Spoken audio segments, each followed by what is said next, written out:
You don't announce that you're running for president of the United States in some kind of little Twitter world. It's not a real world. Twitter is not real. So I can't comprehend why that would be the place to do the announcement. It makes no sense to me. And it's not serious. It's not serious. This is why it shows you he's dropped his people's way to measure him. Okay, Yeah. we got. You know what? I was this close to being ready to give Marjorie Taylor Greene a little bit of credit for saying something that was slightly coherent, that made some sense. But then I gave it some time. I gave it a couple more seconds, and she totally blew it. America showed all these big corporations what can happen when you cross the line. And when you cross the line, pushing the trans agenda on children, when you groom children and you walk into that world, you are going to feel it in everything that happens to you. Your money, how much product people refuse to buy. Bud Light found out, and they should be the example.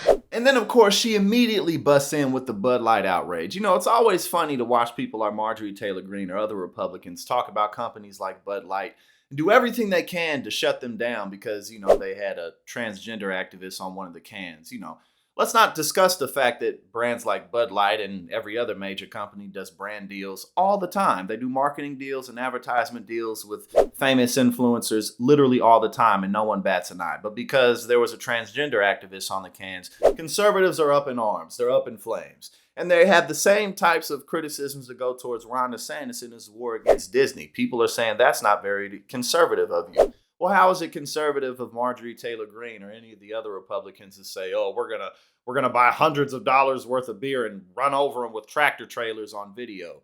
I mean, what about the free market? I mean, I guess people can not buy if they want to, but it really just goes against the whole idea of what capitalism is supposed to be all about. You're trying to cancel people basically for having an opinion.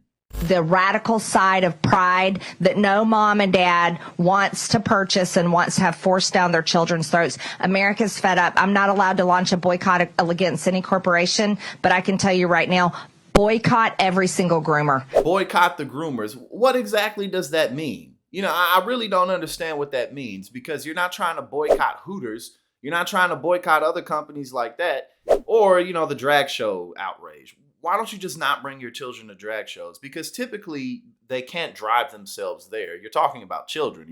Just don't bring your kids there. Personal responsibility. Pull yourself up by the bootstraps. But I guess that's not enough. I guess we have to outlaw being gay in some form or fashion, because, I mean, what else are we really discussing? How else are we going to boycott the quote unquote groomers? What are we really talking about?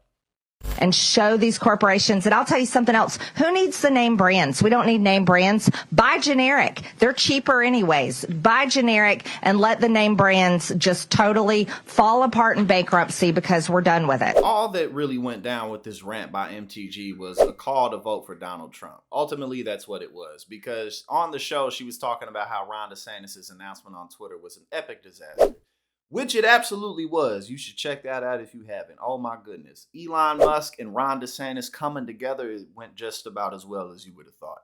But ultimately, that's what she did there. You know, she was calling people to go ahead and get behind MAGA, calling people to hate the LGBTQ community, calling on people to boycott anything that's quote unquote woke, and basically doing what she's there to do. MTG is a firebrand for the Republican Party. She's very effective at ginning up the base, and 2024 is right in front of us. So we're going to have to prepare for a whole lot more of Marjorie Taylor Greene.